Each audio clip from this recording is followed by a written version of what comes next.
બોલો જીવંતિકા માત કી જય। આજે આપણે જીવંતિકા વ્રતની કથા સાંભળશું। આ સ્ત્રીઓનું વ્રત છે। શ્રદ્ધાળુ સ્ત્રીઓ આ વ્રત શ્રાવણ માસના પહેલા શુક્રવારથી અથવા તો કોઈ પણ શુક્રવારથી થઈ શકે છે। વ્રત કરનારે શુક્રવારે પ્રાતઃકાળે સ્નાનાદિ કાર્યથી પવિત્ર થવું। આ વ્રતમાં પીળા વસ્ત્રો, પીળા અલંકારો વગેરેનો ઉપયોગ થાય નહીં। લાલ રંગના વસ્ત્રો પહેરાય તો અતિ ઉત્તમ। એક પાટલાને ધોઈ એના ઉપર કંકુનો સાથિયો કરી દીવો મૂકવો, પછી ત્યાં બેસી પત્ર, પુષ્પ, અક્ષત અને કુમકુમથી જીવંતિકા દેવીનું નામ લઈ પૂજન કરવું। વ્રત કરવાનો સંકલ્પ કરી દેવીની પ્રાર્થના કરવી અને આ વાર્તા સાંભળવી। હવે આપણે વાર્તા સાંભળીએ કે કાશી નગરીમાં એક રાજા રાજ કરે। એને રાણી પણ શાણી અને સદ્ગુણી મળી હતી। એથી એ પોતાને ભાગ્યશાળી માનતો હતો। બંને બધી વાતે સુખી, પણ સંતાનનું દુઃખ, તેથી રાત દિવસ તેઓ ચિંતા કરતા હતા। રાણીને એક દાસી હતી, તે સુયાણીનું કામ પણ જાણતી। તેને ભાળ મળી કે ગામમાં એક બ્રાહ્મણી ગર્ભવતી છે, તેને 3 માસ થયા છે।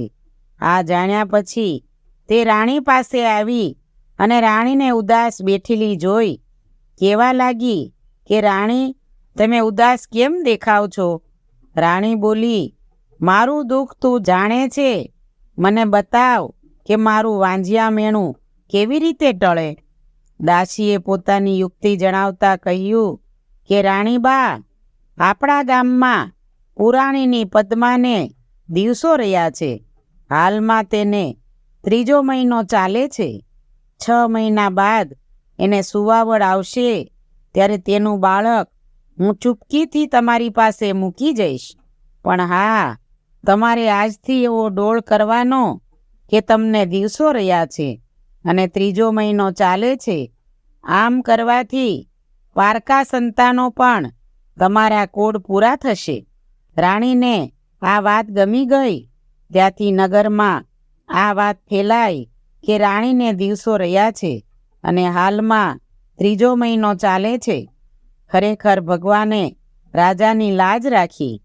9 માસ પૂરા થતાં પુરાણીની પત્નીને પુત્ર ઉતર્યો। એની સુવાવડ કરવા સુયાણી તરીકે પેલી દાસી આવેલી હતી। એણે રાણીના કહ્યા મુજબ બ્રાહ્મણીને અવતરેલા છોકરાને ચાલાકીથી રાણી પાસે પહોંચાડતો કરી દીધો અને ઠાવકું મોઢું રાખી મહેલમાંથી બીજી દાસીઓને તેણે ખબર આપી કે રાણીબાએ એક રૂપાળા પુત્રને જન્મ આપ્યો છે। દાસીઓએ આ વધામણી સાંભળી અને ખુશ થઈ ગઈ। આખા નગરમાં સમાચાર પસરી ગયા। રાજમહેલમાં આમ આનંદ હતો ત્યારે પુરાણીને ત્યાં રોકકળ મચી ગઈ હતી। બ્રાહ્મણીને બાળક અવતર્યું, પણ તે ક્યાં ગુમ થઈ ગયું એની કોઈને ખબર પડી નહીં। આથી બ્રાહ્મણ અને બ્રાહ્મણી કલ્પાંત કરી રહ્યા હતા। બ્રાહ્મણી દર વર્ષે જીવંતિકા દેવીનું વ્રત કરતી હતી। આ વખતે શ્રાવણ મહિનાના પહેલા શુક્રવારથી તેણે જીવંતિકા દેવીનું વ્રત આદર્યું હતું અને 3 શુક્રવાર પસાર થઈ ગયા હતા, એટલે તેનું શ્રદ્ધાપૂર્વકનું વ્રત ફળ્યું। જીવંતિકા દેવી એના પર પ્રસન્ન થયા હતા અને તેનો પુત્ર રાણી પાસે હતો તેનું રક્ષણ કરતા હતા। બ્રાહ્મણીનો પુત્ર રાજાને ત્યાં લાડકોડમાં ઉછેરવા લાગ્યો। દિવસે દિવસે કુંવર મોટો થતો ગયો। ભણીને તે હોશિયાર થયો ત્યારે રાજા એકાએક મૃત્યુ પામ્યો। હવે રાજગાદી પર કુંવર બેઠો। એણે કુશળતાથી વહીવટ ચલાવીને પ્રજાનો પ્રેમ સંપાદન કરી લીધો। એક દિવસ કુંવર પિતાનું શ્રાદ્ધ કરવા જરૂરી સામગ્રી લઈ તીર્થધામ તરફ ચાલી નીકળ્યો। ચાલતા ચાલતા તે સંધ્યા તાણે એક ગામમાં આવી પહોંચ્યો। ગામમાં વણિકની એક હવેલી હતી। ત્યાં કુંવર આવ્યો અને વણિક શેઠને કહ્યું કે આ હવેલી આપની હોય તો મને રાતવાસો રહેવા દો।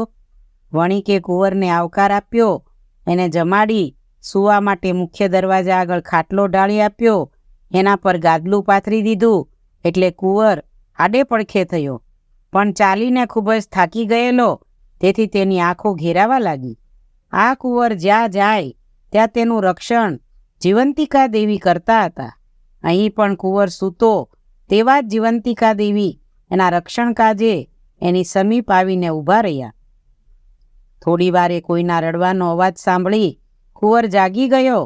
ઉઠીને દીવાના પ્રકાશમાં જોયું તો ખંડના એક ખૂણામાં સૂતેલો વાણિયો રડી રહ્યો હતો.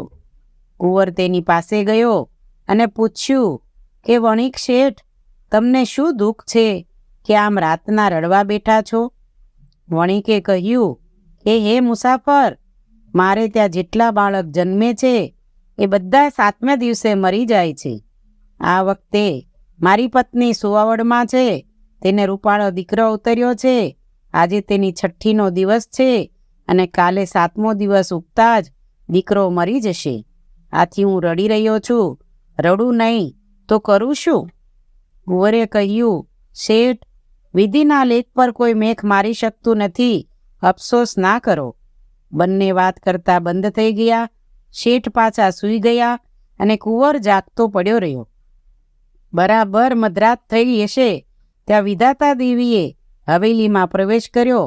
તે જોઈ કુંવરની રક્ષા કરી રહેલા જીવંતિકા દેવીએ પડકાર કર્યો, વિધાતા, તું છોકરાના 6ઠ્ઠીના લેખ લખવા આવી તે જાણ્યું તો બતાવ કે તું શું લેખ લખવાની છો?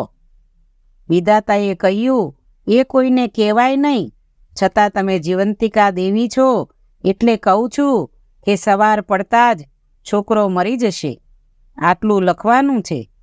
જીવંતિકા દેવી કહે, હું આ ઘરમાં છું એટલે તું છોકરા માટે એવું અશુભ તો નહીં લખી શકે. દીર્ઘાયુ લખીને તું તારા રસ્તે પડી જાજે. વિધાતા લાચાર બની ગઈ. તે છોકરા પાસે ગઈ. એના 6ઠ્ઠીના લેખમાં દીર્ઘાયુષ્ય લખીને ચાલી ગઈ. સવારે વાણિયણ પડખે સૂતેલા છોકરાને જીવતો જોયો ત્યારે તેના હરખનો પાર રહ્યો નહીં. આ જાણીને ઘરમાં બધાને આનંદ થયો. વાણિયાએ માન્યું કે આવનાર જવાન સારા પગલાંનો સદાચારી છે. એના પગલાં થવાથી જ ઘરમાં અશુભ થતું અટકી ગયું છે. 2 દિવસ પછી કુંવરે જવાની રજા માગી તો વાણિયો અને વાણિયારે રહેવાનો ખૂબ જ આગ્રહ કર્યો, પણ કુંવર નીકળી પડ્યો. નીકળતી વખતે કુંવરે વચન આપ્યું કે પોતે પાછો ફરશે ત્યારે 1-2 દિવસ જરૂર રોકાશે. શ્રાદ્ધ ક્રિયા કરીને કુંવર પાછો વણિક શેઠની હવેલીએ આવ્યો અને રાતવાસો રહ્યો. આ વખતે વણિકની જૂની પત્નીને સુવાવડ આવી હતી. એને પુત્ર ઉતર્યો હતો અને આજ 6ઠ્ઠીનો દિવસ હતો.